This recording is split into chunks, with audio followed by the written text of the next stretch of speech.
but like people turn to sex for almost um like it's an activity they'll use to mask. Like say Yeah, if they have depression or if sure, they, have underlying mental illness or I don't know. Like it's sure. it's a coping mechanism. And I kind of feel Brian is I'm starting to see signs of that.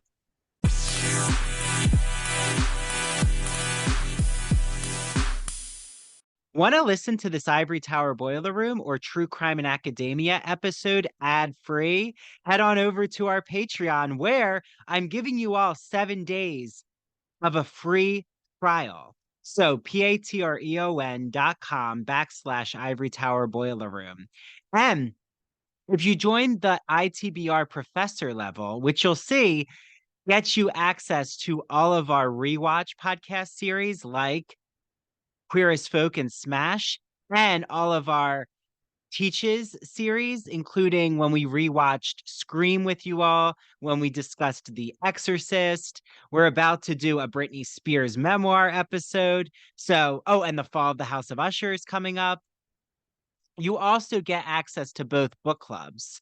And while you're at it, while you're joining our Patreon, where you're getting your 7 days for free, I would really love if you make sure you like and follow us on Apple or Spotify, and please leave a review. It really does help us in terms of advertisers and sponsors.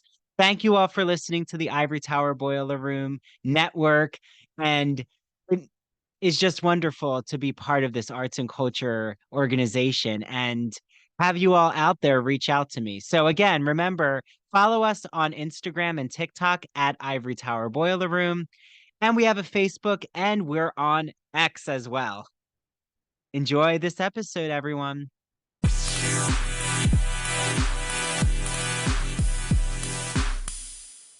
Hi, everyone. This is Dr. Andrew Rimby, and welcome back to ITBR Rewatches Queer as Folk. So, previously, I had author Scott Alexander Hess on, and we talked about The Art of Desperation, episode 6. And we left off with Jennifer, Justin's mother, finding out about his sexual connection with Brian because she had seen all of these nude paintings of Brian and like made the connection when she saw him at the art party. So we kind of carry that over into episode 7, but now with Justin's father, which is a really interesting narrative. And I forgot about all the drama that happens with him. But our episode is called Smells Like Codependence. Well, that's probably my favorite one so far. Okay. I guess Smells Like Teen Spirit. I see what they're doing there. So I'm joined with a special guest co-host friend of mine who we first met each other on social media, but probably, I don't know, in the spring. It feels like that. But So, then we were on our friend Christian Garcia's That Old Gay Classic Cinema podcast to talk about all things Vertigo. So you can hear that episode. I'm joined with Dr. Travis A. Rountree, who is an assistant professor in the English department at Western Carolina University. He um, looks at well wait, I'm reading his bio. Yeah.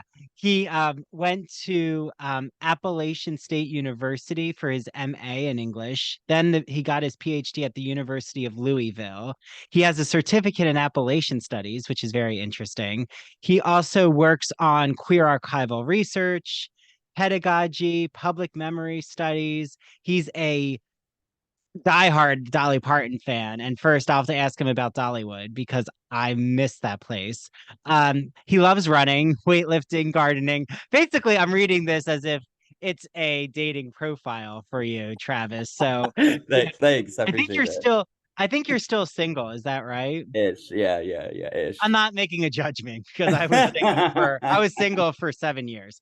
Um, You of know, my own choosing, but oh, he also loves bluegrass and country music. And he lives in North Carolina with his 2 cats. So, you're going to have to compete with the feline friends. So, Travis, welcome to the Ivory Tower Boiler Room. thank you. I appreciate it. It's great to be back. Yeah. So now that I just read off your Tinder profile. I do feel like your southernness will come out when we get into this log cabin scene. I was like, this is Travis. This is some Travis's alley. It was giving me very country vibes. Yeah. But well, update us all about Dollywood. Were you there for their like queer day? Don't they have a queer day? No. I don't know. I was so my parents got me a season pass. Oh. And so I haven't been, like they got it for me last Christmas and I just haven't been. Like they have the water park and all that stuff. So they have all their pumpkins, like fall stuff set up out there. And so I wanted to see that. And I'm definitely going to go before Christmas too, because I'm just Christmas, love Christmas. Like I'm crazy about it. I literally have like 7 trees in my house and I live by myself. So yeah. Oh, so Christmas is your more of your favorite than Halloween. Yeah, but October, like basically through about like October through like the beginning of March, it's like I'm my like fullest self. It's decoration season, trees are coming out, witches are coming out, skeletons out of the closet.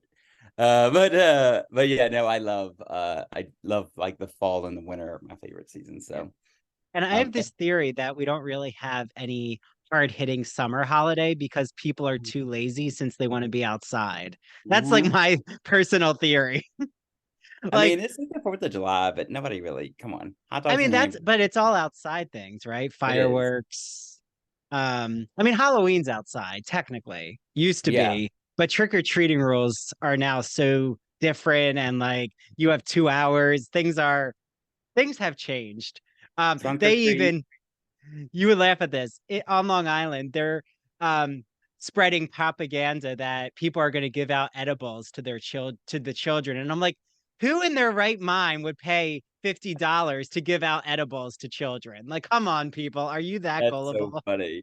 Oh my gosh, that's hilarious. Yeah, no. I mean, I'd go trick or treating then. No, no. Yeah. Well, like growing up, didn't you have that myth that there were going to be Oh razor yeah. blades in an apple? And I'm like, first, if someone gave me an apple, I'd be like, no, I'm good. Like, give me But that Snickers bar. yeah, but when my mom was on the Mm. podcast for A Haunting in Venice, which don't run Mm. and see that movie, in my opinion. Yeah, there's a lot of other. I recommend American Horror Story Coven, rewatching that, Oh or yeah. even Lisa Rinna in the new American Horror Stories. Oh my God, it's so good. Mm. Um, Check that she out. like plays this fashion magazine director, and she's like right up Oh, a character's alley. It's called Tapeworm. So it's about a model who I've heard about puts a this. tapeworm. Oh my God, it's so good. Oh my God. Somebody was Um, telling me about that last night. It was like crazy. yeah, and I loved it because I'm like, wow, that's where American Horror Story, when it hits its stride, it hits its stride. And I'm like, when it fails, it really can be felt. Like this new season, it's not even the acting, it's just I don't know what's happening in the storyline. But Yeah. You have to, what did you see the one before this one about Fire Island? Did you watch much of that one? oh, I have to watch more of it. I only like finished the first. I'm rewatching Coven now because now I'm addicted. I forgot how much I liked it. So good. It's so good. I mean, Those tis the beginning season seasons. I mean, now. Oh yes. and it's like I say that it's like Queer as Folk, right? I have a Yeah. transition here, but it, you know, has that element of an ensemble who really works together. Like I Mhm. always think a good TV show is one where you feel like you're in the theater with them and they're on Yes. stage. Like that's how Yeah. Coven feels. That's how Queer as Folk feels. That's how Sex and the City felt. Um, and just like that is jumbled. Like I feel people don't really fit in together. Um, and they keep trying to avoid Samantha, but like you really can't do that series without Samantha. So maybe you should have not done the series. I don't know. But again, you want to get paid, I get it. Um, oh wait, back to Dollywood. I am just curious though. Like what's the temperature like, in the South? So it's been hot actually here. It was like in the 80s, like almost in the 80s over the weekend. And but it's like tomorrow it's supposed to be I think either tomorrow or tonight it's supposed to be like a low of 28. So it's like going back to fall like real quick. So it's just fluctuated like so crazily. But Wait, a low of 28. yeah, isn't that crazy? I know, right? It's not even that cold here. It's like 60 right now on I Long know. Island.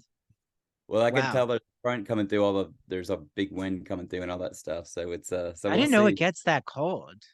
I mean, I'm in the mountains, but Oh, it you're in doesn't. the mountains. Okay. Yeah, here it's not like um kind of fun fact, Silva and Cullowhee, like where I live in Western North Carolina, it doesn't get as bad. Like the Cherokee actually lived here, like to avoid the winter, the harsh winters, like in places like Boone, North Carolina, and that's like more going towards east.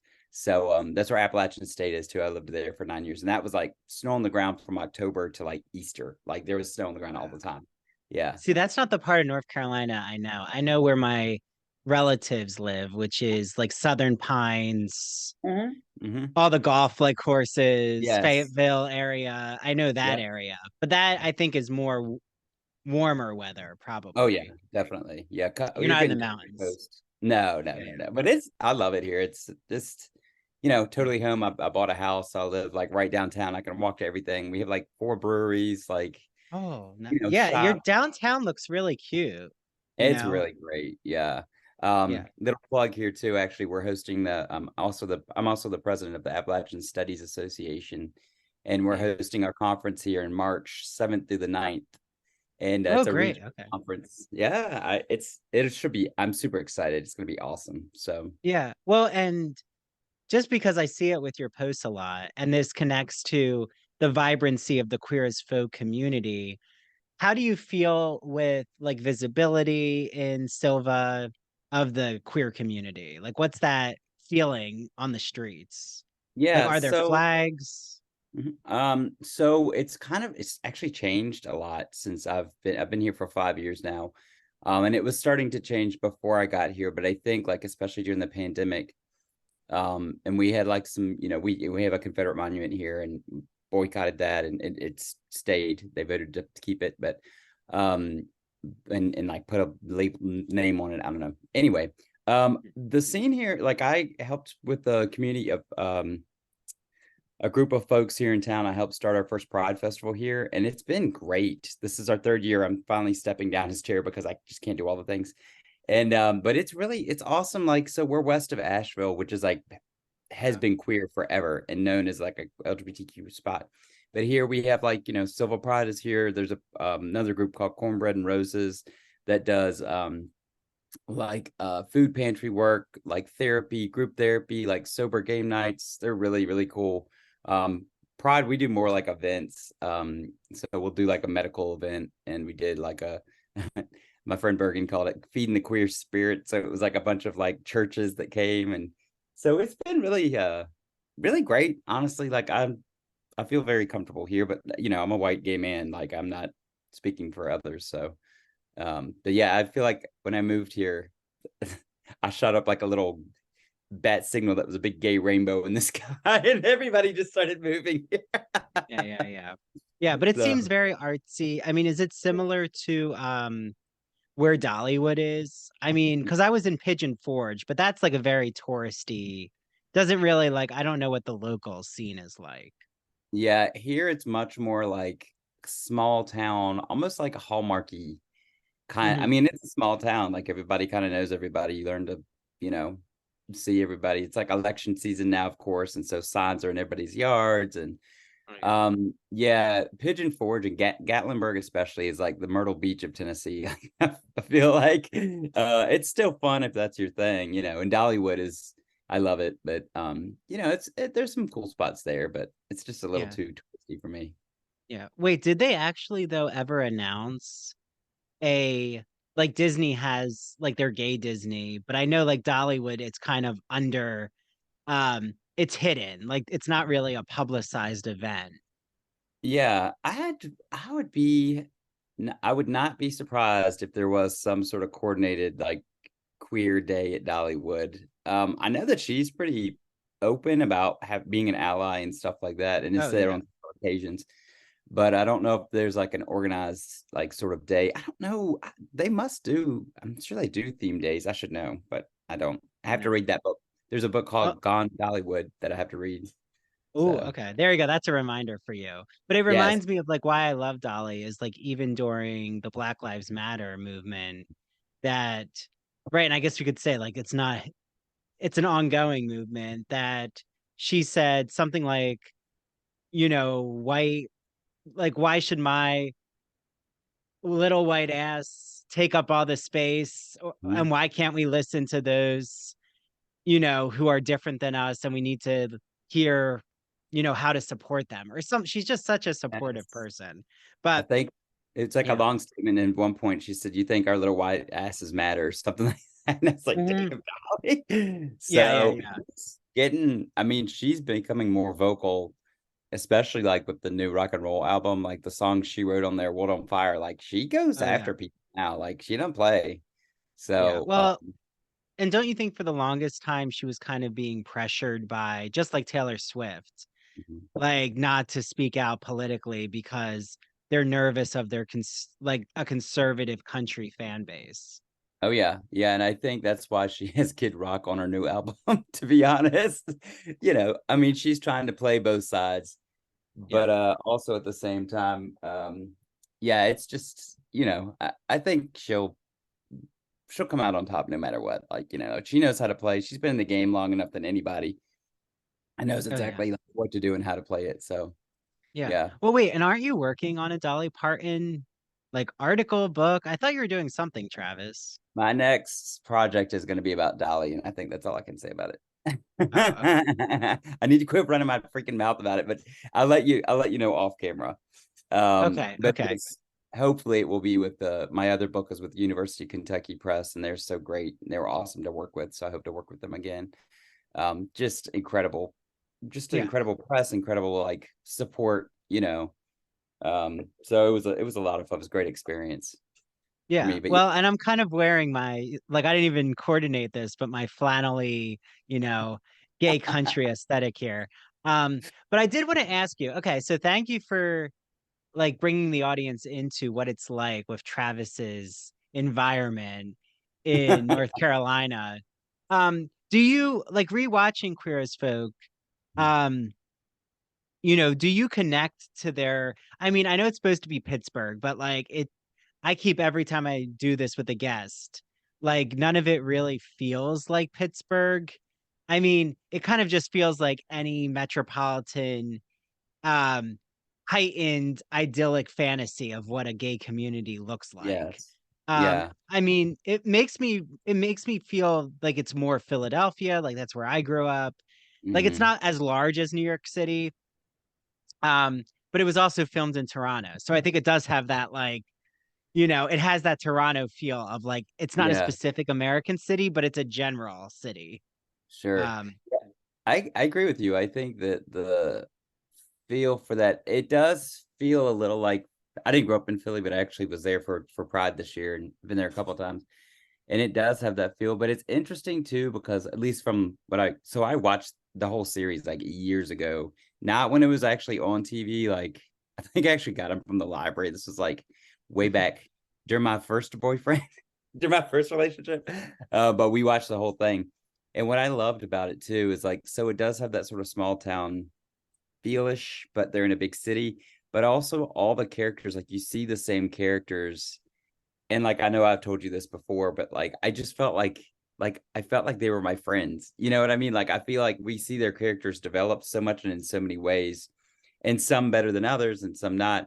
So, I found that really great about the show, and that's just good writing as well too, when you have that feel, like you were saying about Coven, you know?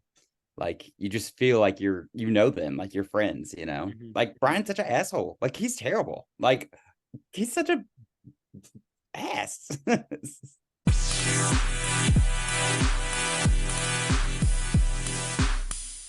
Hi, this is Dr. Andrew Rimby, and when I'm not here on the podcast, I am consulting with small businesses, undergraduate students, graduate students, podcasters, and those in media. So, if you're curious about the work that I've done with my consultation services, you could just type me in on Google, Ivory Tower Boiler Room, and you'll see a few reviews pop up. I've worked on college admission essays for undergraduate students. I've revamped and expanded a small business's social media marketing campaign right here in Port Jefferson, New York. And I've also worked on a graduate student's thesis for her physician assistant program. So if you want to seek me out or inquire about my consultation services, just email me. That's the easiest way to reach me at ivorytowerboilerroom@gmail.com. That's easy to remember. And 'tis the season for college admission essays, both undergraduate and graduate, thesis writing, dissertation writing. Do you want to create a podcast and you don't know where to begin? Media work, um, how to open a TikTok, how to start creating videos on TikTok, what to do with your Instagram. All of that I have done. So just reach out to me. Also, I'm really excited to announce that the December book club choice is Britney Spears's The Woman in Me memoir. So to join the book club, head to ivorytowerboilerroom.com and go to events, and you're going to see a form there, just so I know how many of you are joining the book club. And that way I can reach out to each of your email addresses and poll all of you to see what date at the end of December works. It's going to be the week after Christmas, so don't worry. It's not going to be the week of Christmas. That would be hectic. And then I'll let you all know how to join the book club, which happens on Patreon. You just join under the ITBR book club section. So can't wait to see who wants to discuss Britney Spears. We have a lot to dissect there. And also, if you want to join the Wicked Broadway musical group event, which is happening in March, head to that event section on the website and fill out that Google form by December 1st. So much happening here in the Ivory Tower Boiler Room, and I love this community. I love being the host and director of this arts and culture organization. Thank you all for supporting me. It means so much. And please spread the word for my consultation services, for the podcast, the book club, the Broadway musical, group event, all the things. And without further ado, here's today's episode. LGBT stories are universal, but each one speaks to the individual heart and soul of the writer telling it. Do you have a story to tell? Or have you been moved by an LGBT book, film, painting, television show, or other form of media? Then the Gay and Lesbian Review wants to hear from you. The GNLR believes in bringing awareness to queer art and artists through reviews, commentary, and thought pieces in which the author relates their personal lives to a particular piece of art, a novel, a movie. In addition to the print magazine, the GNLR also publishes articles on its blog. So you can see all of this on glreview.org. That's glreview.org. Remember, you get 50% off your subscription of the GL Review magazine when you use the promo code ITBR50. That's 50% off your print or digital subscription when you use promo code ITBR50. To learn more about submitting an article for the GNLR, visit their writer's guidelines. The link is located at the bottom of their homepage. And if you have any questions, email Stephen Hemrick. That's STEPHEN dot HEMRICK at glreview.org. The GNLR and its readers can't wait to see what you have to say.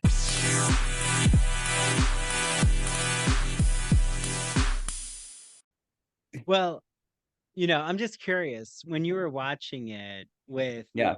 your ex-boyfriend, I'm assuming.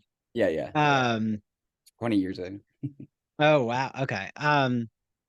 So like did it bring you closer together, like to see all of these male lives? Like was it a nice um conversation starter, like all of these storylines? Yeah, we were living in Boone at the time, and Boone is now it's a pretty thriving big town because of App State's football team and a lot of different reasons. The growth of Asheville is pushing out onto Boone too. But when I was there, when my first boyfriend and I watched it, I mean, there was like very few gay people in Boone, and so this was sort of our solace of like this is our little, we had to go to Asheville to go to the gay bar. Like it was an hour and some change away. And so this was like our sort of little taste of queer life. And, I mean, I think in certain ways we all kind of, actually his name was Justin too. And he looked kind of similar to that Justin, to the young Justin in the film or in the show. But I think we associated with ourselves in certain ways with certain characters too, which was funny. But yeah, it was like a sort of queer solace for us, honestly. Yeah. RuPaul had just started, like when we started watching that, Drag Race started sort of getting popular. It was in the, I don't know, second or third season. And so that was really kind of interesting too. Yeah. So like do you connect to in this episode, we get all of the local haunts. Like we get the diner, we get actually I don't think we get the gym in this episode. I'm Uh-uh. trying to remember. Usually the Oh, gym is in no, wait. no, I we get think the we club. We don't get the gym. no, we get Babylon. Yeah. Yeah. Um but like do you have those kinds of amenities near you? Like do you have um like, do you have the gym that has all the amenities? Like, I mean, I do, but it's not at all like that queer scene. I Yeah. mean, Yeah. like that's where feel like even in Manhattan, like you might have a lot of gay men at a gym, but it's never, I don't think it's to that extent unless you like go to a bathhouse or something. Yeah. Or like a gym that's, I'm thinking like in, P Town or Key West or somewhere like that. Mhm. Like I could imagine that being like that. No, I don't have that here. And to answer your question, I go to the school gym and like I see some of my students, which people freak out when they say, I'm like, I'm staying in shape. Like I'm not, whatever. Like, I mean, I'm not having conversations with them in the locker room, but like, it's good to show them that like I'm 41 years old. I'm gonna keep working out. Like I'm gonna keep my body good. So um, yeah, and other spots, I guess like that. It's funny because when I lived in Louisville for 4 years, like you mentioned earlier, um, and there's a place there called Play that was like the local gay bar. The original one was Connection that was there and that'd been there forever, for like a long time.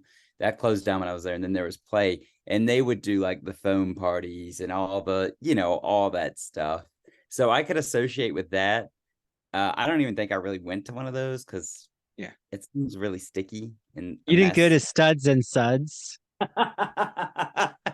I loved, I mean, it did seem really bacteria ridden. I'm like, this Emmett, like, what are you doing in this Mm-mm. scene? I mean, I love a good theme party. I love a good Halloween party. Ew. I love my Fire Island kind of environment, but Yes. like at least with Fire Island, like you can run into the water. Like there's never anything that messy. Um, but yeah, I did want to ask, like, do you feel that these men are like northern gay men, like compared to the southern gay male scene? Like, is there a difference in your opinion? I mean, it really depends too. I mean, you can't you can essentialize some things about the South, but not all of it. So that like the scene, the Babylon scene could be a gay bar in Atlanta, like very Mhm. easily, right? I don't know if have you been to Atlanta and been to some of those Yeah, but things? never in like the capacity of being in like seeing I saw some gay bars by the park, I think. Yeah. Uh-huh. Like Piedmont. Yeah. Yes. Yeah. I mean, that feels very much similar to me. The other thing, I mean, I've been to different like, the ones in Richmond, Virginia, where I grew up, I've been to a couple times. The ones in Cincinnati, which is actually not technically the South, but there's a lot of Appalachian folks in Cincinnati. So they had one bar called Shooters that was like literally under a bridge. And it was like very Oh. cowboy themed. And there was a cowboy themed bar in Louisville too. And so I guess like the aesthetic of places would be different, but they were like divey bars. Like, yeah, they could use with a phone party to like clean it up a little bit. but Yeah, yeah, yeah. but I mean, do but you they were think fun. though, like even Louisville, do you think Mhm. they're more approachable, the men, compared to say like what you hear about New York gay men? I mean, I feel like there's a stereotype that New York gay men are distant or like it's hard to break through the ice with them. But I have to say, like, men are men, people are people. Like, I think when you let your guard down and you're living your authentic self, kind of am not in operating in that world, like operating with those preconceived notions, I should say. Um, or trying to impress someone. Like a lot of that is impressing each other. Yes. Yes. Yeah, I mean, okay, so a couple things. Like one, when I go to Provincetown, I like love Provincetown just like you love Fire Island. Like I go up there and I had this idea. I mean, growing up in Virginia, I heard that we're Yankee all the time, right? Like, and it was the idea that you said, like it's all these people that are angry and rude and all this stuff. When I went to go to Massachusetts all the time, I loved it. The people were sometimes nicer there than they were in the South. And so I find that those bars up there, I mean, you just kind of find your people wherever you go to. Um, I don't think I've told you the story, but when I was in Fort Lauderdale last spring, I went to a bar and was just talking. I had a couple bourbons or whatever, and my accent falls out kind of sometimes when I talk when I drink some. Mhm. And so this guy kind of settled up next to me, and he's like, "Can I just like stand here next to you?" And I was like, "Okay." And he said, "I'm playing Blanche Devereaux and the Golden Girls play, and I just want to hear your accent so I can get mine right." Oh, So that's so it's funny. like, oh my God. So You were anyway, his inspiration and source material. apparently, I Yeah. don't know if I've said that before Wait, is here. that where Wilton Manors is, Yeah, Travis? It's yeah, it Fort. is. Okay. Yeah, it was Yeah. fun. That looks like an idyllic place for gay men. It is. And that's probably where you could see like the gym, like what you're talking about. I went to kind of the same sort of places, but it was fun. And you feel, I think too, locations of gay bars too, is really interesting. And a lot of scholars have, you probably know this too. Some scholars have noted like mostly gay bars are located not the best neighborhoods, like, oftentimes.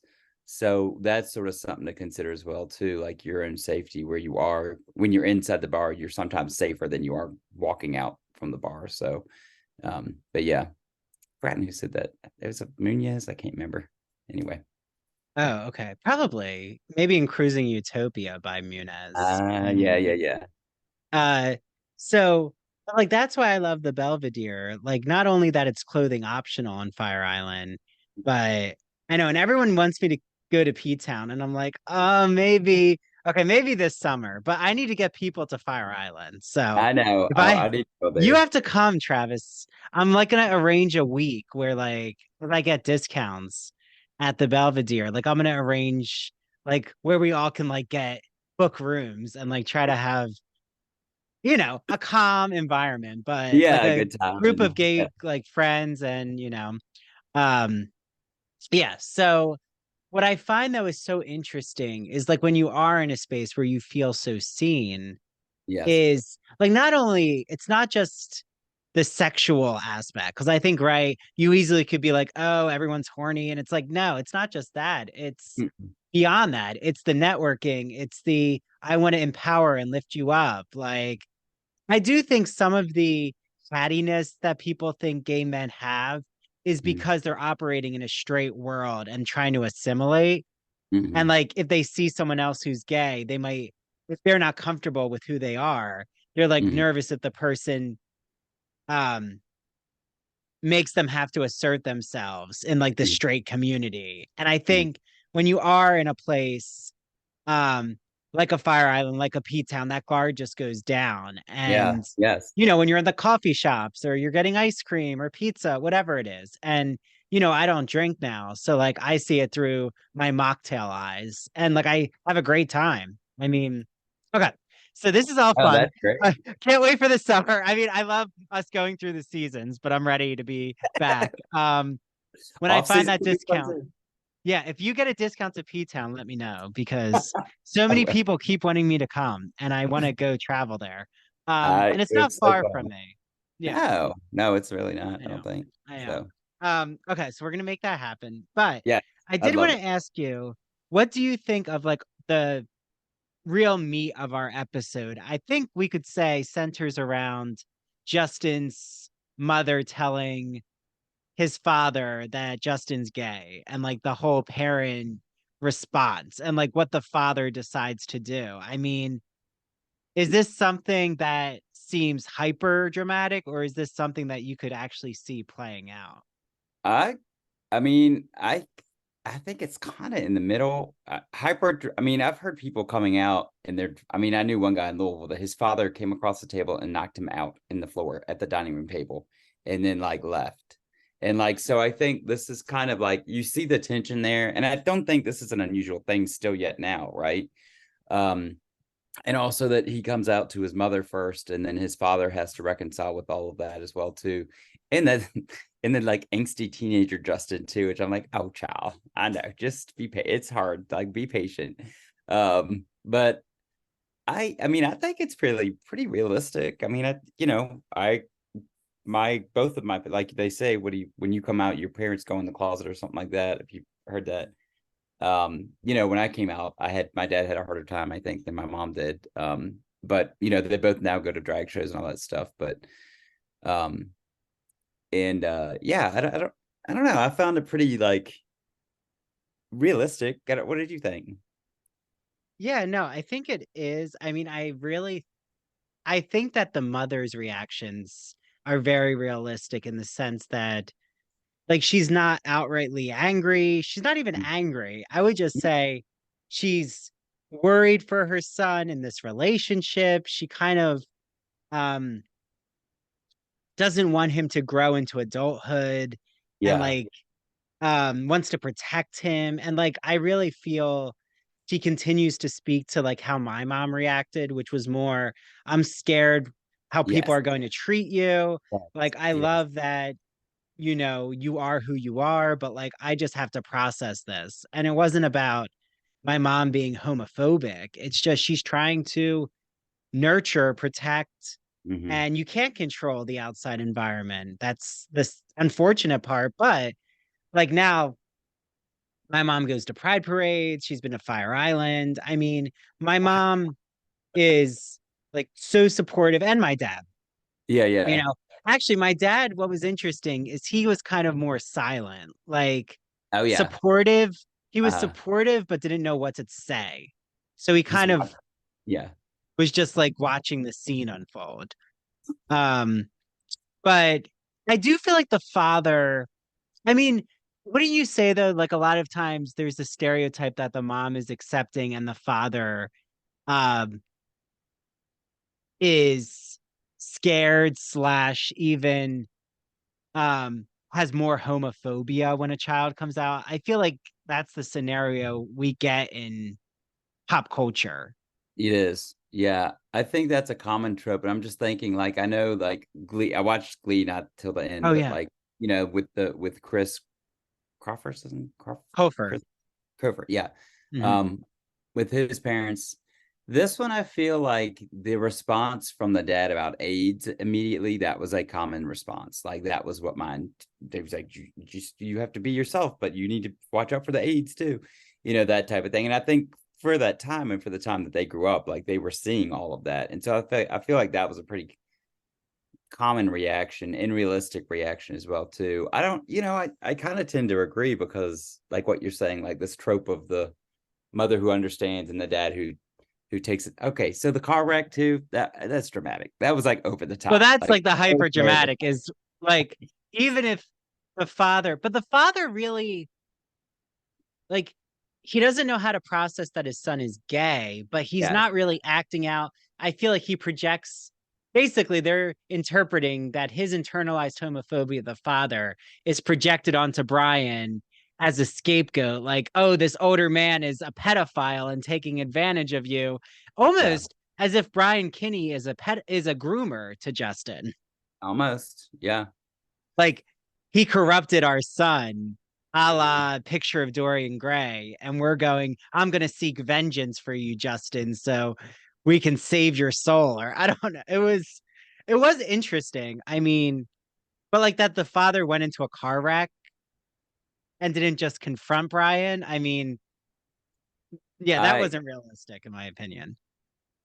yeah, that was just so, and but like it makes for good TV, right? Good Yeah, TV, right? Like it's, you want to see him like get into it and like, some drama there. And so, and I could see something like, I mean, I guess it's better than hitting him with a baseball bat, and out, like, like yeah, it's aggressive, but maybe not over the top, too yeah. over the top. Yeah. Um, Well, and their fight isn't done yet. Like the father comes back again. I'm kind of remember. It's been so long since I've watched it, but Yeah, yeah. yeah. Wow, wow.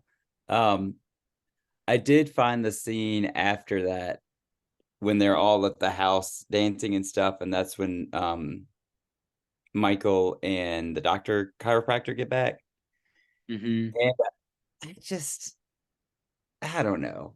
Michael I find redeeming, but I also find like I just want to shake him and be like, stop it. Like, like he's just on Brian's all the time. Like he's Well, he just can't get over. not even get over. I mean, I think it's beautiful to have what I love about this show is it shows us the complexity of Yes. manhood, and we don't Yes. get Yes. shows really like, right? Okay. People could say, but Andrew, there's the Bechdel test. Men are always talked about on TV, and I get all that, but we Yeah. don't get the nuances of male emotion on TV Yeah. that much. Mm-hmm. Like where they actually are vulnerable or crying, or Yeah. like, how am I going to handle this obstacle? And I feel like it's so beautiful to see these gay men show all these complexities. Um, and like, I And think like it's show beautiful that, yeah, yeah. and show a little ass too, because there was ass all up in this episode. Oh, I yeah, was yeah. like, There's a lot is of it. that a that like that was groundbreaking, I would think back then, Yeah. But right? what's I mean, interesting is people make a big deal out of that from 50 Shades of Grey and Bridgerton. And I'm like, that's been happening in Queer as Folk since that show premiered. Um, absolutely. Yeah. Even Sex in the City movies. Do you remember in Sex in the City? I remember the first movie. There's that like um Latino actor who's like taking a shower with Samantha watching. I've never seen those Oh, movies. Don't you've never seen it? Okay. don't take away But my it's gay card. yeah, but it's like a very it was like a much talked about scene from it. But No, I might. No. That's yeah, yeah. funny. So I think that like Michael and Brian's friendship I find so beautiful, but at the same time I do as a viewer, like I think it's beautiful that you could experience that friendship, but I Sure. also feel like they're each holding each other back Yes. to not loosen the reins a little. Like I feel like they've become codependent, right? I mean, that's Yes. our Yes. title Yes. here is they're codependent to each other's detriment. Like they're not Yeah. lifting each other up. They're kind of what do they say about people who are addicted to drama and toxicity? Like they have to continue to seek out those friendships. Like Oh. they Huh. need people who also are toxic or like You trauma think? bonding. Trauma Oh bonding. yeah, yeah, That's yeah, what I'm yeah, yeah, thinking of. yeah, yeah. Yeah, no, that makes And sense. Yeah, and I think they are trauma bonding in a way. Um, I think so too.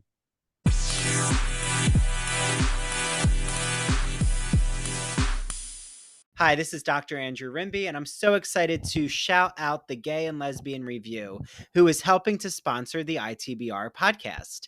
For all of you out there, the Gay and Lesbian Review is a bi monthly magazine where you can discover new things about gay and lesbian literature, history, and culture.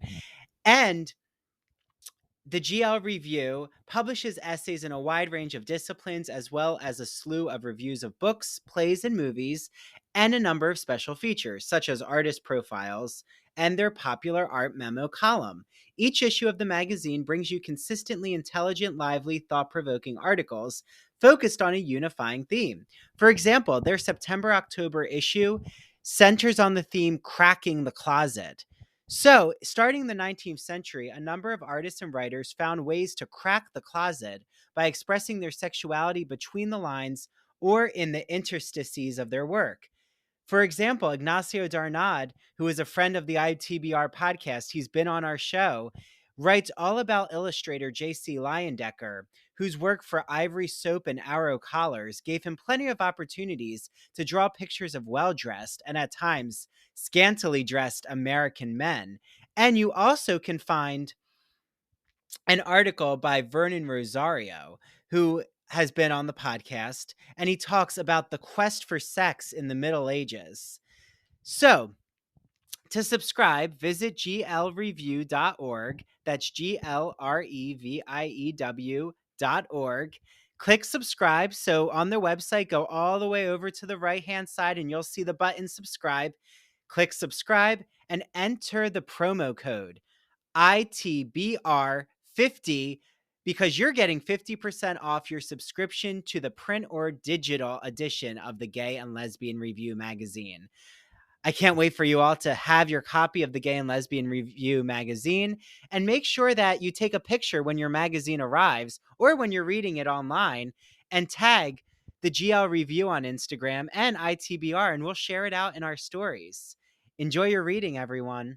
Happy winter, happy holidays. I hope you all are merry and bright out there. I am here in Port Jefferson, New York, on Long Island, in one of my favorite stores. It is the Soapbox NY, a Bath and Body boutique. I'm here with one of the co-owners, Janine. Hi, Janine. Happy holidays. Hi, Andrew. How are you? Thank you. Good. So I know you have many winter scents to walk us through. So let's Yes, get started let's because go. there's a lot to talk about and it's exciting. So what Yes. is this that I'm holding? This is a hand wash by one of our favorite companies, Greenwich Bay.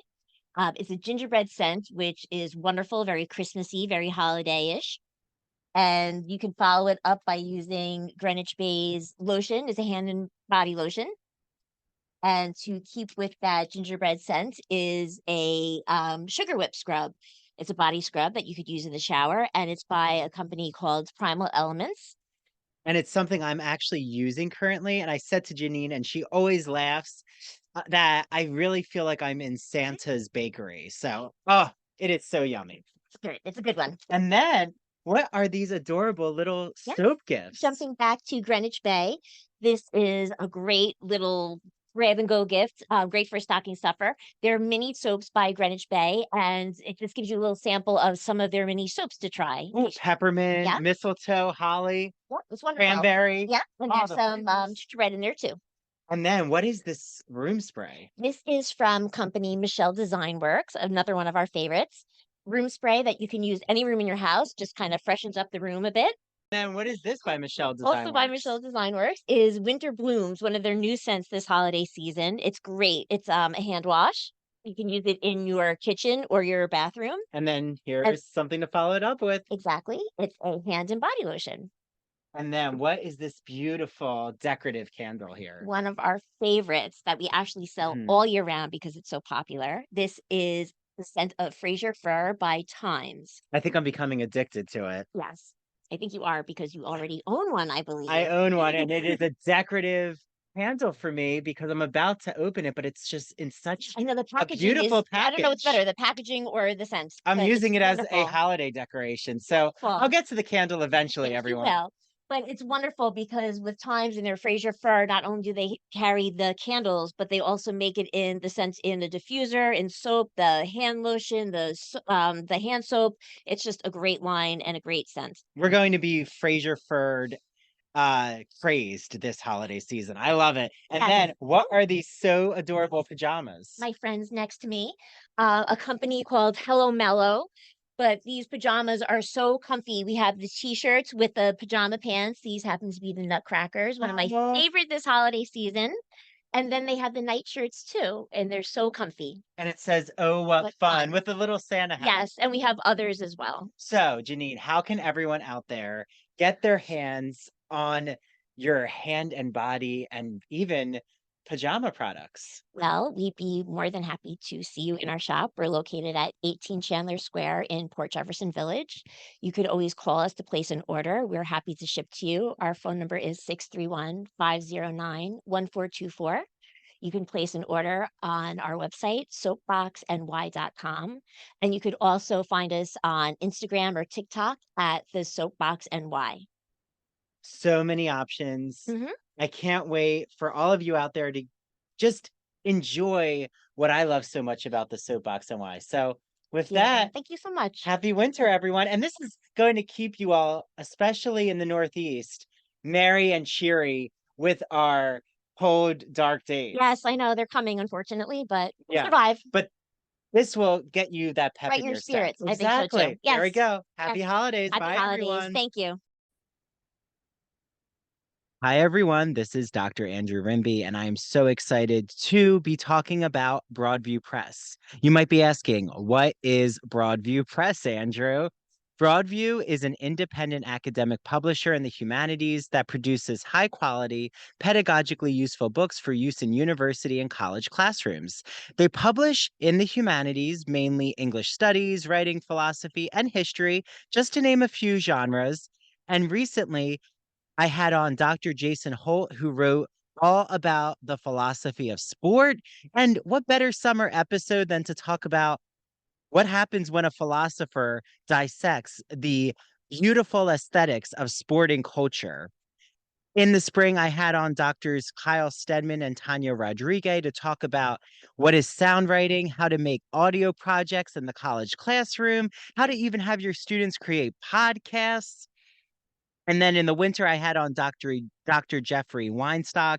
He talked about analyzing pop culture. Yes, I even sneak in some Real Housewives questions and how to teach composition and make it fun. He uses this whole metaphor about being a mad scientist in this gothic lab. And in the fall, I had on Dr. Ann Stevens, and she talked about literary theory and criticism. And yes, the university season is upon us. So, what better way to talk about the college classroom than to actually understand what is literary theory? That's a wonderful episode for all of you out there who teach literary studies. I love Broadview Press. Make sure you use their exclusive code. It's Ivory Tower on broadviewpress.com. You get 20% off all, all Broadview Press publications. Okay, until the next Broadview Press interview. And now back to the Ivory Tower Boiler Room.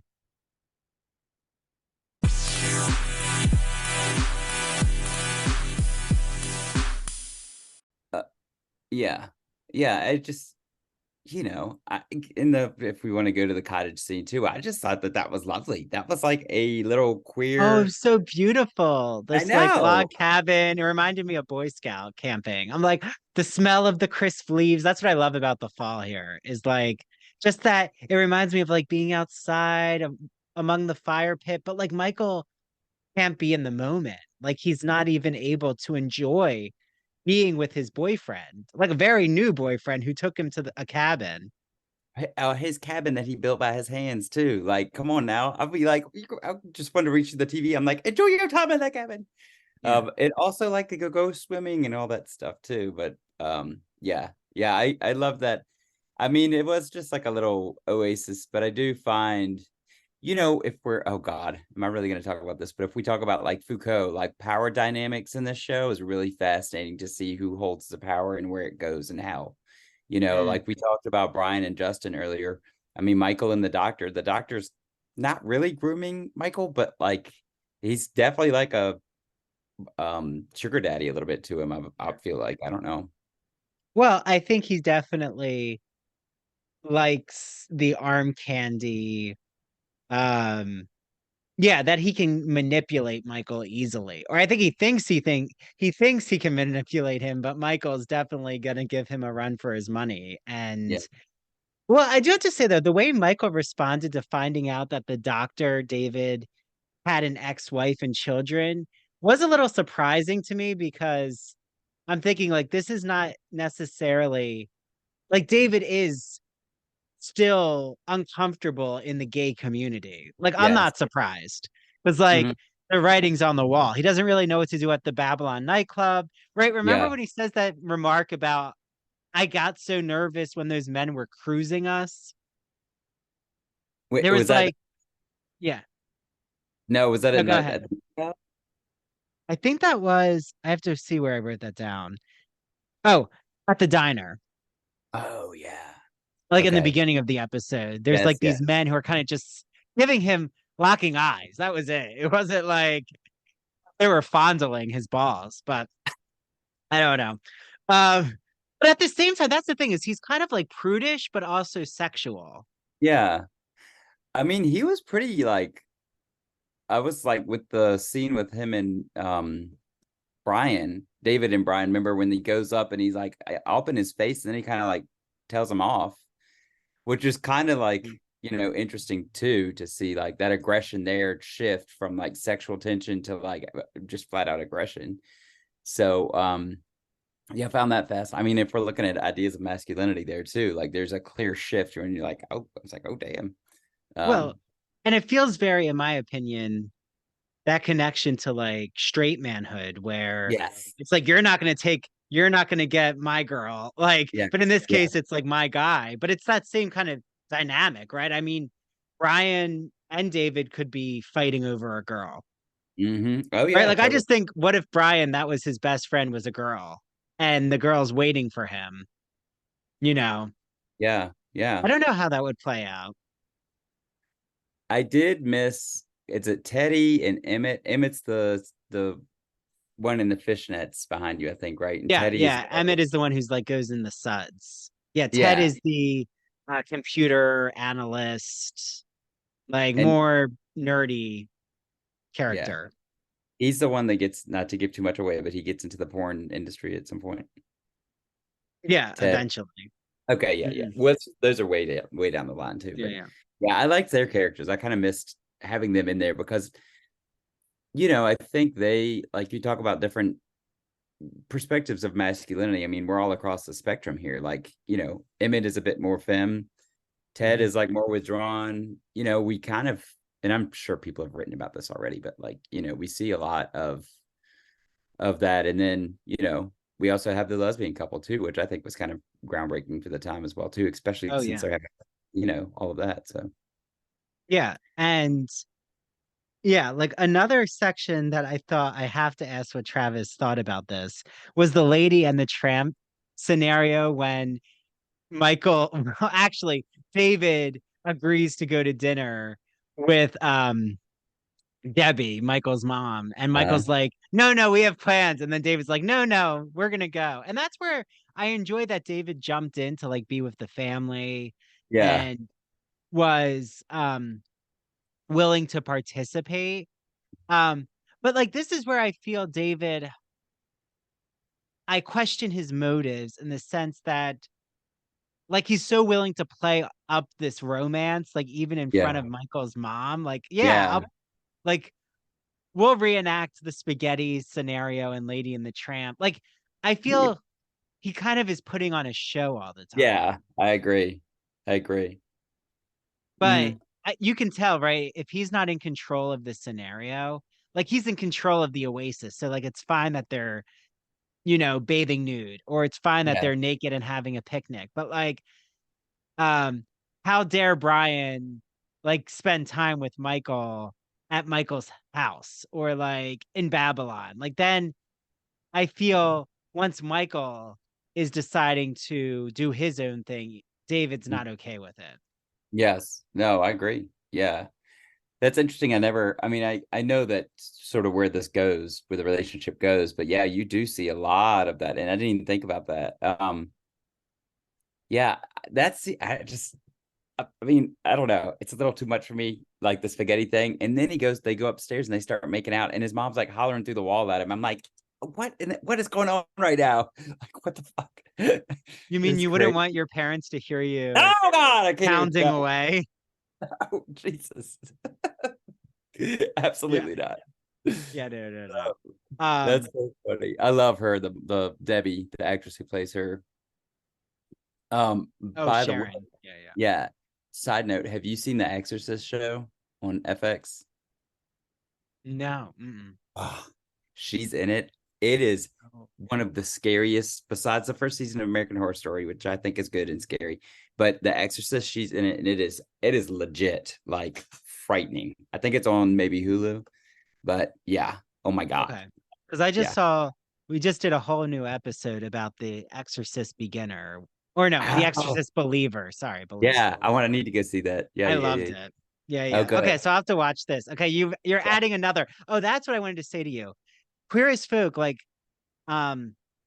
because I'm doing this with so many guests, it's like making me more aware of just what's on TV right now. Like, and we really don't have a lot of queer narratives. I would say the last show that really hit a register for me was Pose. Which I loved. Ryan Murphy did a good job with that. Okay. But good. I just finished Sex Education. That was close. Have you seen that? I liked the first season, and then I kind of started, I don't know, I can't do high school narratives anymore. I'm getting like there was like too much saturation, and then I kind of feel odd like of how open they are. I saw Euphoria, which definitely pushed. It was basically this generation's Degrassi, the next generation. Yes. Like I want to rewatch Degrassi because I feel like that show hit all these narratives. But yeah, I was gonna say though, do you like the new season of Sex Education? I did. It's interesting the way it takes a turn because it starts to embrace. I mean, these are kids like my student or folks my students' age and younger, I feel like, and it really embraces like their queerness And especially the last season, the last few episodes, like there's a trans character, there's a non-binary character, they struggle with their identity, they're like, they're queer characters on there in other different ways. And I felt like, yeah, it was in high school too. But maybe that show, I can't think of any. I mean, like, as far as like adult dramas, like Pose is There's a probably the new one now that I'm really excited about. Well, I might have to have you back if we both watch it, Travis, if we like it.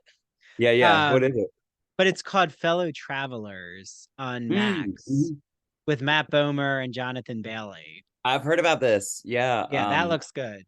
Yeah, Jason Howard. I don't know if you know his work. He does. He's from Kentucky. He's the husband of Silas House. Jason does a lot of. Anyway, he recommended that it was based on a book too that he said was really good. What about Looking? That's kind of came close to this. Oh, I You remember? loved Looking. Yeah, I Mhm. did too. It was great. And Such then a the good show. movie. Well, and we even got like a cameo with Daniel Francesi from Mean Girls, who was Damien. Remember he was in that show. Oh, I Yeah. know. Jonathan Groff. Wasn't Jonathan Groff in that show? I'm trying to Oh yeah, remember. yeah. He was the main Yeah, character. Yeah, yeah. yeah, yeah, There was a lot of Broadway people. Like theater people were in that show. But yeah, yeah. I'll have to keep my eye on. We might, you know what? I might have to do like an LGBTQ like TV recap with you. I'll have to see what else. I'm sure there's something else out right now. Again, I thought Bridgerton was gonna be like all about the brother and his like queer artistic community. Remember? There was Yes, like yeah. I do that remember man that. who was um into men and women. I don't Yep. want to say bi because like there was no bisexual category then. Yeah. But like there was a lot of openness around sexuality, but then I heard they went with like this other um Penelope storyline, and I'm like, okay. Yeah. Yeah. Uh Come on. Don't be they just afraid to don't know embrace what the to gay. I Embrace think the they're gay. like worried about what to do, but whatever. I Um mean, stuff is out so much on TV now. I mean, it's just it's getting more and more queer, I feel like, as well. And now because of shows like Queer as Folk, like I think they yeah. pushed a lot of boundaries Well, back in the and day. I always feel like it's unfair when like I'm all for representation, but I do get annoyed when like they'll take a show like Queer as Folk and say, but where was this character and that character and that character? And I'm thinking, like, first, this was the like to even have a whole cast where their narratives are centered on, being out is Mhm. groundbreaking. And also, you know, they had to like approve, the studio had to approve it, Showtime. Um, And I also feel like our language around sexuality was so different in the Oh early yeah, 2000s. totally, absolutely. And it's funny because so I probably watched this I got to Boone in '04. I probably watched it in '06, '07. So it had been out for a while. And so language like the sort of, I mean, the Drag Race was coming out and like we were getting a lot of language from that. It was just kind of this boom of stuff that was happening. Glee was on too. I Mhm. don't know why I keep mentioning that, but like, that was one of the things that I, liked and that we enjoyed watching together. Speaking of high school stuff, like it was all high school, um, but yeah, Yeah. yeah, it's interesting that even the terminology now, if we watch Drag Race or watch something else, like it's even so different. I mean, even on sex education, that's pretty like woke or whatever.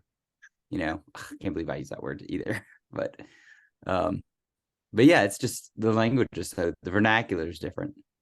Yeah. Well, and then like another storyline I have to ask you about is the Chris Hobbs situation because um the way he acts out towards Justin in the locker room. Like, Yeah.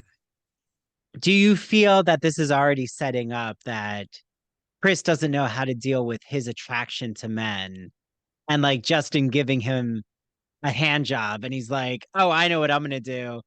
I'm going to assert my dominance that I'm straight by, you know, calling Justin all the names in the book and being like, you're a fudge packer. First of all, I hadn't heard that like term fudge packer in a long time. But like, you know, how do you interpret what Chris is going, like what he's doing to Justin? I mean, I think he's coming to terms with what he's going through, and that he's literally mentally and physically fighting against it in several ways like that. And I knew people like that growing up. Like, I think that scene was really, truly realistic as well. And I mean, like growing up myself, like pierced ears, left is right, right is wrong, right? Like I heard that growing up. If you had a nipple pierce, I can't even imagine, like, back then. So also that was a big fucking nipple pierce too they put in there. I was like, oh God, that scene. But Yeah, why do you think Justin decided to get a nipple piercing? Do you think he's trying to like impress Brian? I guess maybe. I mean, this could also be him embracing like the culture of, queer culture. I guess. I don't know. I mean, he's starting out. I mean, I think a lot of us starting out, there's the different stages of coming out. I don't have to tell you this, but like, sometimes you just embrace it all and just go to the wind with everything. So maybe that was it. Yeah, I found that I know really what phrase you were gonna say. You were about to say balls to the wall. But then like in this context, there literally could be balls to the wall. I was trying to keep it classy. Come on now, Andrew. Well, I was gonna say we don't have to be too classy here. We're not at high tea. But yeah, no, but Chris, I mean, definitely, I feel that even though there's campy moments of this show, right, or Yeah. even the car crash Yes. aspect, there has to be some soap opera elements, but Yeah. also it is so realistic. Like the characters feel their experiences they must have Yeah. drawn on the Yes. writing team from real life. Like Mhm. I'd love to ask the writing team how they found material. Like, did they conduct interviews? Did the cast who was out go a la chorus line and give monologues about their experience? I mean, I'd really like to know that because I'm not sure the answer, but I know that Chris Hobbs character. Like, I know that man who was so scared that he was interested in guys that he had to be the bully and Mhm. like, out other gay men or out those who were queer to assert his like, football dominance. Yep. But he definitely is into Justin. I mean, there's no doubt. Yeah, absolutely. I think like what makes this show really good, like you were just saying too, Andrew, is that we recognize, and I think I said this earlier too, but we recognize all of these characters. I mean, like when I was with the Justin that I dated, he was very much like just that. He wasn't in high school, he was in college, but like he was very kind of innocent, had just come out of the closet, had just like, was getting to know himself, those types of things. I think we see these characters we see like glimmers of realism and glimmers of folks, if not us, then other people in our lives who did the same thing. Like, I mean, I knew somebody in Louisville that was like Brian. He was like such a asshole, but like we all loved him because we knew that's what he did. So yeah, I love that. I think the writing, and it's interesting because the writing does ebb and flow a little bit. It's not always so good, but but generally it is.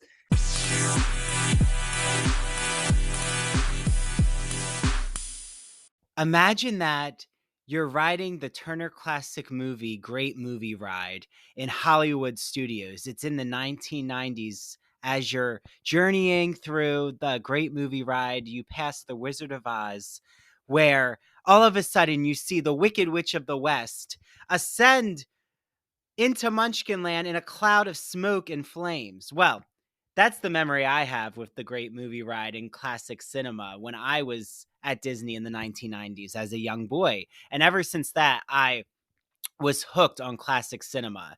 Well, my friend Christian Garcia, friend of the Ivory Tower Boiler Room, has a podcast that you all are going to love. It's called That Old Gay Classic Cinema, and he looks at queer themes in classic cinema like Vertigo, The Wizard of Oz, Sleeping Beauty, Mary Poppins, 101 Dalmatians, Hello Dolly. The list can go on and on and on.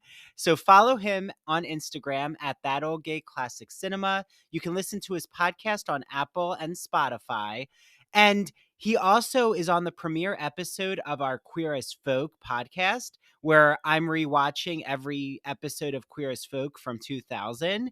And the episodes come out bi-weekly. So make sure you listen to his episode with me. And he's launching a rewatch show of Smash, where they're putting on a Marilyn Monroe musical. So he's going to be joined by co-hosts, a lot who are in the Broadway and theater industry, and I'm going to be on his first episode. So without further ado, get listening to That Old Gay Classic Cinema. Enjoy. Hi, everyone. Happy almost holiday season. Because the holidays are upon us, I'm sure so many of you out there are thinking, oh my, what am I going to get my friends, my family, my children, my romantic partner, my husband, my wife, any, significant person in your life? Look no further than my good friend Mandy Bengal, who makes handmade crocheted items. Her company is called Mandy Made It. You can follow her on Instagram at MANDEE Made It. And you will see all of these crocheted items that she's going to be able to customize for you, including special characters, sports team figures, even holiday items like a snowflake or a Christmas tree. So I have Mandy's keychains. I have the poison apple from Snow White and the Seven Dwarfs.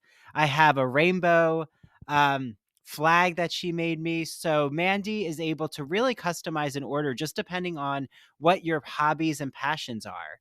And what item you're really looking for. So because you're listening to me talk about Mandy, she said that anyone who goes to Mandy Made It on Instagram and orders from her, and they've heard the Ivory Tower Boiler Room ad, she will give you all a free Ivory Tower Boiler Room t-shirt with your order. So head right now to Mandy Made It. If you were really looking for that special gift, now you don't have to look any further because I have you covered with Mandy Made It. Okay, I hope you all enjoy your items from Mandy Made It. And please make sure that you take a photo of your crocheted items so that we can share it out on our social media. I know Mandy would love that, and I would love to see what you all are ordering from her. She even has an adorable pillow called Netflix and Chill, and she has these cute coasters that she crochets for your favorite coffee or tea mug. So enjoy all your Mandy Made It products.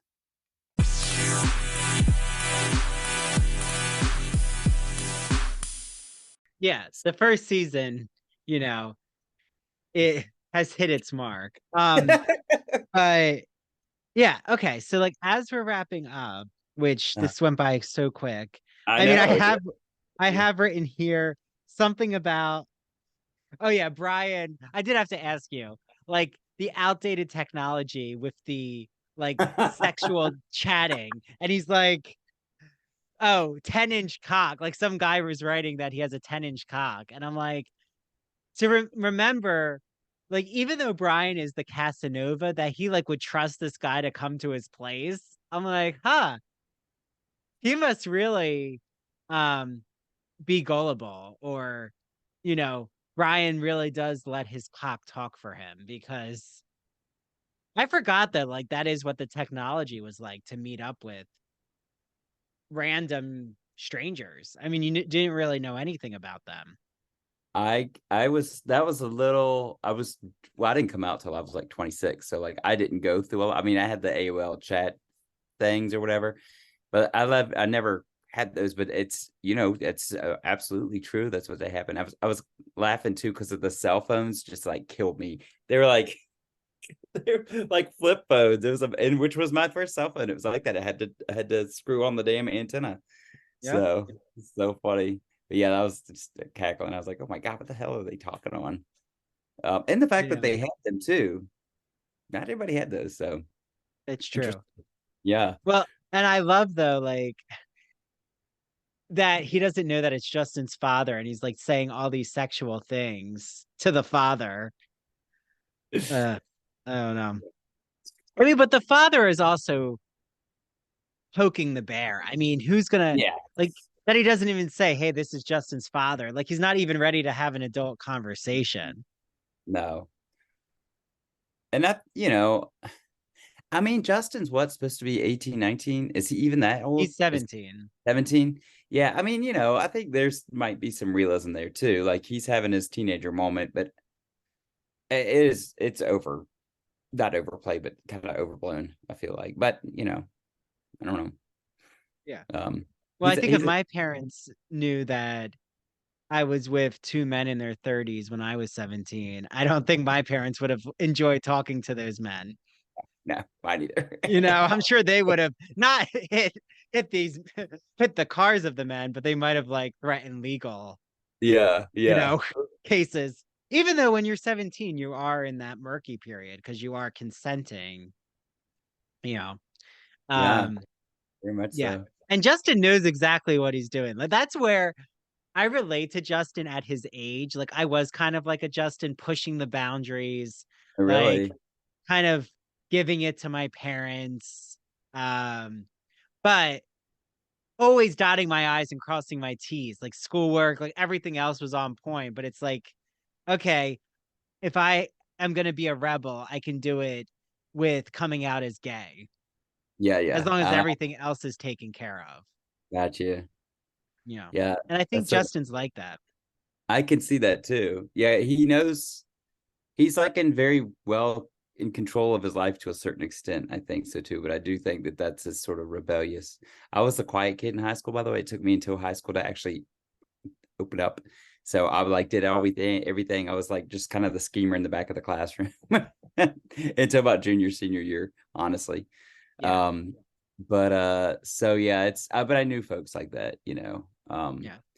Yeah, I think his character, I mean, the progression of that character, all of them really progress in different ways that are interesting. Yeah.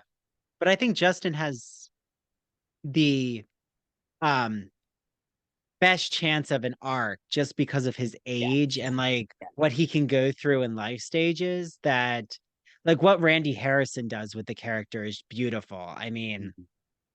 he's my favorite, probably my favorite actor out of the men is Randy Mhm. Harrison. And he's the youngest. Like he does such a great job.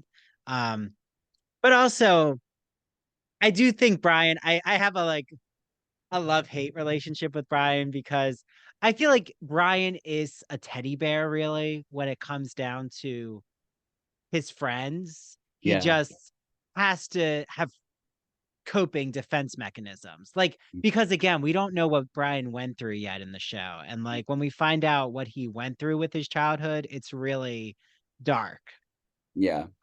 But you can kind of tell he's Yeah. did not have a healthy childhood. He's dark Um, and stormy, like they say on Grey's Anatomy. Yeah, yeah. But I love how like even David says, "What is it about this Brian? Why is he attracting all these men? Like people just can't." Oh, he asked, doesn't he ask? Does he ask Melanie that? I forget. Yeah, It might because have in been the the hall, yeah, yeah, yeah. yeah, remember they're outside of his apartment and she goes out to meet him before he gets in the elevator, and that's where the conversation happens. Yeah. Yeah, it's so interesting. Yeah. Yeah. I mean, I don't exactly see what everyone else, why they're fawning over him, but I just think like you have to have some kind of ringleader like that in the gay Yeah. nightclub. Um, But I do feel like Brian would always say hi to someone. Like I don't think he's too arrogant. He's kind of like he knows how to play it when he needs to, Yeah. you know. Yeah, I agree. He can be uppity, but he's not like he's gonna say yeah, like you said, he's gonna say hello to people as well Yeah. too. He's a sort of a social chameleon. He can shift into different ways, I feel like as Yeah. well. Well, he's not going to ignore Debbie. Like he's very respectful Very. to um like Debbie to well, that was his mother basically. Mhm. Right. We figured that out eventually. Okay. Mhm. So I think I'm just looking here. I feel like we hit almost everything I wrote down. In all these different ways. Oh, I don't know why I wrote this down, but I said, where is it? Oh, right here. Something about Brian can't handle. Yes, yes, yes. This is the last part I wanted to get your opinion on is why can Brian not handle being at Studs and Suds? Like that was interesting. Is Yeah. he had to leave? Like, was that because Michael wasn't there as his like partner in crime? Like he's the Batman and Michael's the Robin, and he needed his partner. I thought that was interesting too. So he couldn't exist without his partner, or was he just like us? That's gross. That's for the young gays. They can go hop in the soup of the Yeah. foam. I mean, he could be that too. Because I just think especially when I was in Louisville, they would do parties like that, and some would go and some would be like, "Oh, I'll sit by the edge and watch. Like it's fine." So you know, be a voyeur. No. Yeah, yeah. And then I have written down here, I'm trying to remember, but it might not have been that memorable. But something about a guy that Brian had sex with at the baths. Oh, I can't remember that part. I can remember a piece of it, but I don't know. Yeah. Well, I, I don't know. Apparently, before Brian's car was rammed into, um, oh, maybe it was someone at the Babylon nightclub who, oh yeah.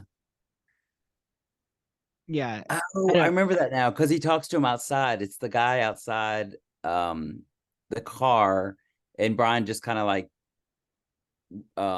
disregards him. And the guy's like kind of he's just Brian's oh, like, yes, yes, yes, yes. Because remember? wait, Yeah. sorry. He's the one who Brian thinks hits him with the car. Yes. Yes, He's like, oh, exactly. I rejected this guy who I had sex with, so he decided to exact revenge and hit me with Well, his he'll my car.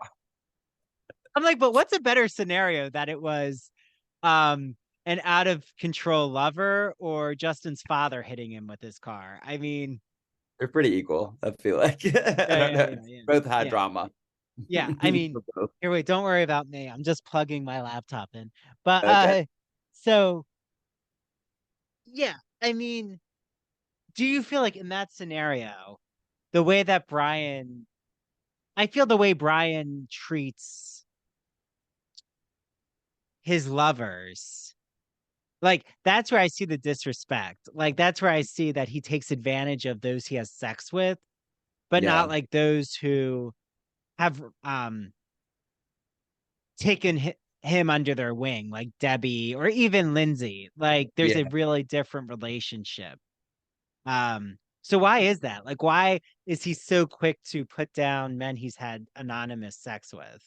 Do we feel like is I feel like, I mean, like you talked about earlier, that these people really helped to raise him, and these people are going to be like brutally honest with him too. And I feel like he can take the feedback from them, but not, someone that he doesn't know as well, someone not in his inner circle of folks. Mhm. Um, I don't know. That's maybe how I see that. And I don't know why. Well, I guess like his past makes him sort of an asshole the way he is, but um, I don't Well, know. is he using sex as a coping mechanism? I'd say in a lot of way, yeah, Yeah. I but feel like that's his therapy, and that's the yeah, problem.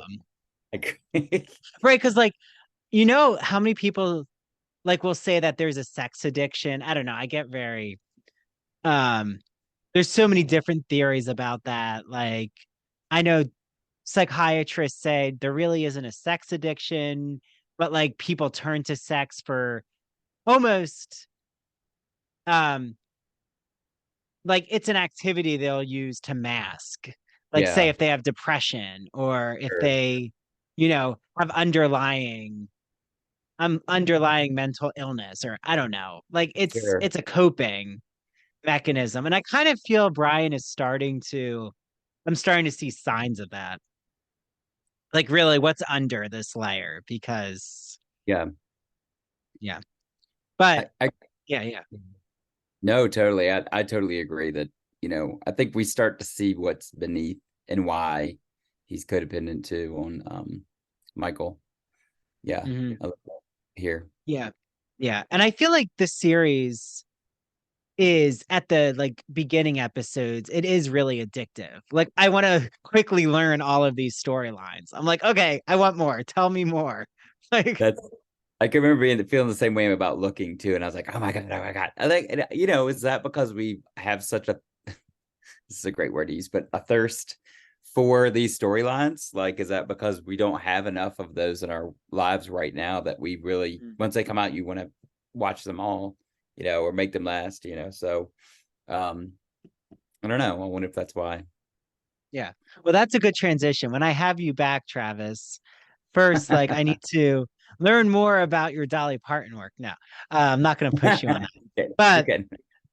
we'll have to see. Okay, so there's Fellow Travelers, like you said, it's by Thomas Mallon, wrote the Yes. novel in 2007. Okay, that's pretty early.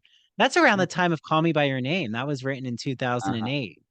Wow. Um, because that's when I came out. I was after reading Call Me by Your Name. It made me come out. No, I'm just kidding. I was groomed by Andre Osman. No, Oh my I don't god. want that out there. They'll love the right one will have a field day with that. No, but it gave me like that extra boost of wanting to come out. Yeah. Healing scene, let's say it that way. But yes, it's a historical novel about two men who embark on an affair during the McCarthy era. Okay. Um, Oh. oh, and actually, oh, it's on Showtime, but that's why it's on my radar because that's where Queer as Folk is. Um, Uh, playing is on Showtime. Um, okay, so that's out. There's also something that's on my radar, which is Down Low. That movie, I think oh it's a yeah. movie with Zach I think Quinto and Lucas Gage. I don't know. Is it a movie? it's a movie, I think. Yeah. Oh, okay. Yeah. Did Yeah, that look yeah. interesting to you, Travis? Yeah. I actually don't know if I've seen a lot about this, but I remember seeing something about it. Yeah, it looks cool. Judith Light's in Oh, it. Wow. ooh, okay. Oh, I love Judith Light. Yeah, she's Oh, and then Strange Way of Life, the Pedro Almodovar short film with Pedro Pascal and Ethan Hawke. oh. It says it's a queer Western drama. Oh, that's up your alley. Yeah, yeah, it is. Oh, it looks fun. Yeah, how did I miss all these? They look great. I mean, I'm on the Advocate website for October, so but see, that's the Oh, thing is I feel like you have to go to one of these niche website, not the Advocate's niche, but you have to go to like an LGBTQ specific website yeah. because it's not always all together in the Yeah. mainstream. Yeah, no, I agree. Sometimes you just have to find uh I mean, I think the Advocate and Out Magazine like do a good job of like sort of. I mean, I see stuff come up, and also following each other on social media too. Like you have a lot of great recommendations. What was it, Lavender House that you're the writer that you had on here from Oh Lavender? yeah, by Lev Rosen. Yep. Yeah, Yeah. yeah, it was great. I listened to that book and several other things that I've caught. Sort of in the like Silas House and Jason read a lot, and I follow them, and so it's kind of how I pick up on a lot of stuff besides Out and at the Advocate, which I still get, and they still put it in like a little paper like it's a porn magazine or something. Like, okay, I live by myself. People can see that I got the Out magazine. Yeah. Well, it's why I love that the Gay and Lesbian Review is Yes. Yeah. sponsors us, but is also like part of our zeitgeist is because they always have reviews too of TV and film. So like that's another good place is to go to the Gay and Lesbian Review. Um, Yes. I everyone gets subscribe. 50% off if you use our code. Yeah, yeah. Um, in the show notes. Okay, but you do subscribe, Travis? I do. Yeah, I did because of Okay. y'all, because of like hearing Oh, it that's on. great. Oh my Yeah, I'd God. heard. Yeah, I used to read it. I mean, I did used it for I took a queer theory class when I was at Louisville, and we used it as scholarship, but yeah, I was like, why am I not getting this? Like, so yeah, it's fun. That and the Oh, Out good. I'll magazine. have to I'll make sure that I clip this out and share it with Steven and Richard at the Gay and Lesbian Review. Okay. But okay, I think we hit a lot. So we We definitely did, have yeah. like more TV and film to watch. Yeah. But I can't wait to see the fellow travelers. Like that's my, I have a feeling that I'm going to enjoy them just because I like those actors a lot. I think so too. I'm gonna look it up, and I think I still have Showtime. Well, I Anyway. definitely have Max. Oh no, that's on Showtime. Sorry. Mhm. Um, yeah. I know it's so hard to keep track of these streaming services. Like the only one I don't have is Apple TV, and I'm just like, I don't want to do it. Like I can't. I mean, the I'd only say, time I watched it was the morning show, the first season. ooh, now the third one's out. I haven't caught it yet, but I think it's Okay. out. And Ted Lasso was really good. It's like just having a hug for like an hour. It was lovely. I don't know. I don't want hugs. I want to be like pulled in a tug of war. No, no, I'm just kidding. But Max, I'm excited because the new Gilded Age is coming out, and I love that Oh, series. nice. I need to watch that. That's I'm fun. hoping there's like, oh, there is a queer character. Isn't the son? Yes. I think Okay. the son is But interested in men. also, we might have to do another episode about this to talk about Fall the House of Usher. Have Yeah. you seen? Oh, well, I'm doing a special episode about it. It's so good. It's I know. so good. And Yeah. I know that that's pretty queer themed. Very. Yeah. Oh, Yeah. good. Okay. I'm Very. excited. Yeah, yeah. Yeah. Let me know when you watch it because it's and I've having taken a whole seminar on Edgar Allan Poe, like it's fascinating what they do with the names, like Rufus Griswold's in there, which is like one of Poe's predecessors, and it was really, really Ooh. neat. It's Okay. yeah. Well, I'm gonna bring you back on like in the winter, Travis. Like I'll even get your hot takes on Fall of the House of Usher after our episode comes out. Maybe, you know, I have to keep you listening to the podcast. No, but I appreciate all of your support. I love you being here. Yeah, Um, thank you. and That again, was great. everyone, can get the Gay and Lesbian Review. Show notes has our promo code. I'm pretty sure it's just I should know it, but I want to say it's just Ivory Tower. Um, but check the show notes. So Travis, how can everyone find you on social media? How can they see all the work you're doing, see your Dolly Parton fascination and obsession, all the things? So they can find me at Twitter or X or whatever the hell it's called now. At Travis A. Rountree. And if they want to follow me, I don't even know any of this. If they follow me on Instagram, then I think it's just Travis Rountree. Yeah, it's Travis Rountree on Instagram. Yeah, you'll see my face. That a friend of mine had this picture, this poet, like basically painting commissioned, and it's my face with a possum on my shoulders. Yeah, yeah. No, it works So very well for your it profile does. photo. Thank you. With Appalachian studies. I mean, hey.